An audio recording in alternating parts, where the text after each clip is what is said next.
చెప్పండి.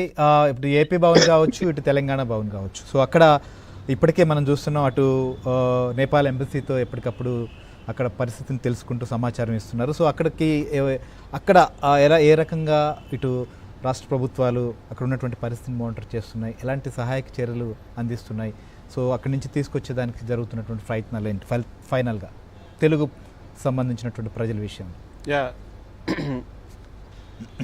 శ్రీహరి, ఈ సంఘటన జరిగిన వెంటనే ఏపీ అదేవిధంగా తెలంగాణ రాష్ట్ర ప్రభుత్వాలు అప్రమత్తమయ్యాయి. ఇక్కడ ఢిల్లీలో ఉన్నటువంటి తెలంగాణ భవన్, ఏపీ భవన్లో ఉన్నటువంటి అధికారులను అప్రమత్తం చేశారు.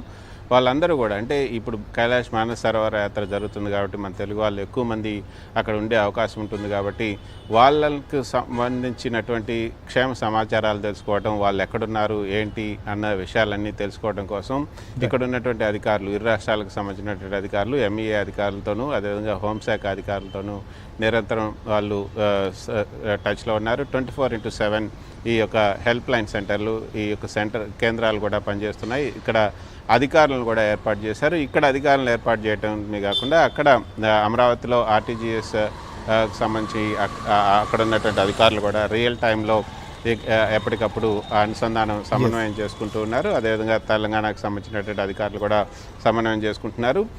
ఇక్కడ హెల్ప్ లైన్ సెంటర్స్కి సంబంధించి హెల్ప్ లైన్ నెంబర్లకి కూడా చాలామంది, అంటే వాళ్ళు అక్కడ ఉన్నటువంటి వాళ్ళకి సంబంధించి ఆంధ్రప్రదేశ్, తెలంగాణలో ఉన్నటువంటి వాళ్ళందరూ కూడా వాళ్ళ బంధువులు ఎవరైతే ఇప్పుడు వెళ్ళున్నారో వాళ్ళకి క్షేమ సమాచారాలు తెలుసుకోవడం కోసం ప్రత్యేకంగా ఇక్కడ ఫోన్ చేసి అడుగుతున్నారు, వాళ్ళ వివరాలు ఇస్తున్నారు. కానీ వాళ్ళు ఏమయ్యారు అన్నది మాత్రం, అంటే అక్కడ మొత్తం అక్కడ వ్యవస్థ, కమ్యూనికేషన్ సిస్టమ్ అంతా కూడా ఒకసారిగా చెల్లాచెదరైపోవడంతో అక్కడ ఉన్నటువంటి వాళ్ళ ఫోన్లు కూడా కనెక్ట్ అవ్వటం లేదు. అందుకే వాళ్ళ నుంచి ఇక్కడ సమాచారం అందలేదు.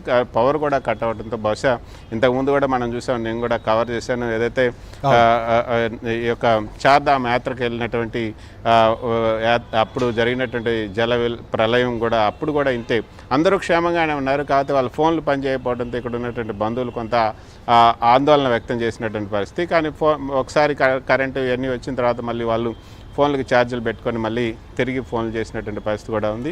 సో అంతవరకు కూడా ఆధునిక కావచ్చు, కర్నూలు, అటు తిరుపతి, చిత్తూరు జిల్లాలు కొంతమంది నుంచి కొన్ని వీడియో కాల్స్, వాళ్ళు వీడియో సందేశాలు, కొన్ని ఫోన్ కాల్స్ వస్తూ ఉన్నాయి. కానీ ఇంకా ఎంతమంది ఉన్నారనేటువంటి ఒక ఆందోళన మాత్రం ఖచ్చితంగా ఇక్కడ ఉంది. వెళ్ళినటువంటి కుటుంబీకుల్లో, వాళ్ళ బంధువుల్లో మాత్రం వ్యక్తమవుతున్నటువంటి పరిస్థితి ఉంది కృష్ణ. సో ఈరోజు ఎంఈఏ విడుదల చేసినటువంటి ఇది ప్రకటనలో మాత్రం జల ప్రళయానికి సంబంధించి ఒకవైపు అక్కడ జరిగినటువంటి విపత్తును